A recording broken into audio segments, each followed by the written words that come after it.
राष्ट्रीय स्वयंसेवक संघ आरएसएस के सरसंचालक डॉक्टर मोहन भागवत ने एक कार्यक्रम में धर्म और समाज के महत्व पर विचार रखते हुए कहा कि धर्म का कार्य पवित्र होता है। ये केवल भगवान के लिए नहीं बल्कि पूरे समाज के लिए आवश्यक है। जब तक धर्म रहेगा समाज ठीक रहेगा। उन्होंने कहा कि मनुष्य के जीवन में कई प्रकार के प्रसंग आते हैं।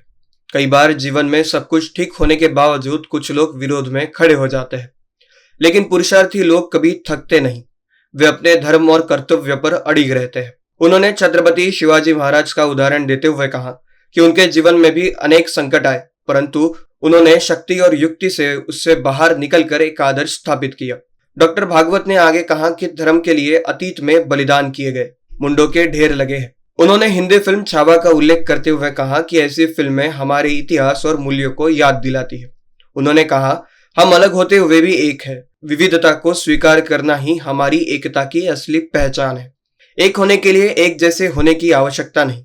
सभी पंथों और विचारों को स्वीकार करते हुए हर व्यक्ति को उस मूल दिशा की ओर जाना है जहां से सबका लक्ष्य एक होता है। हिंदू धर्म को उन्होंने मानव धर्म बताया और कहा कि हिंदू धर्म वह है जो मानव धर्म का आचरण करता है। यही कारण है कि धर्म जागरण का कार्य शुरू किया गया, ताकि एक ऐसा आदर्श समाज में स्थापित किया जा सके जो पूरी दुनिया के लिए मार्गदर्शक बने। डॉक्टर भागवत ने यह भी कहा कि आज विश्व भर में जो संघर्ष हो रहा है उसका कारण धर्म की सही समझ का अभाव है। सही धर्म को समझकर जो समाज चलता है वही समाज सुखी और समृद्ध बनता है। आना एक ही जगह है ना, देर सवेर वहां पहुंचे,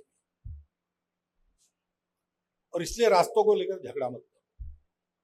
इतना पवित्र धर्म है, इस धर्म की सारे विश्व को आवश्यकता है आज। तो एक दूसरे के साथ विविधताओं को ठीक से सहेज कर मैनेजिंग दी डाइवर्सिटीज कैसे रहना, ये मालूम नहीं दुनिया को, इसलिए दुनिया में इतने संघर्ष चल रहे हैं। पर्यावरण खराब हो रहा है, ये सब हो रहा है। तो ये जो हमारा हिंदू धर्म है, जो वास्तव में हिंदुओं के ध्यान में पहले आया, उन्होंने आज तक उसको अपने आचरण में बचा के रखा, इसलिए हिंदू धर्म कहलाता है। नहीं तो वो तो सृष्टि धर्म है, विश्व धर्म है, मानव धर्म है। उस धर्म की श्रद्धा का पूर्ण जागरण प्रत्येक हृदय में हो, और ऐसा होने के बाद भी। अखिलेश के साथ INBCN न्यूज के लिए अभिषेक पानसी की रिपोर्ट।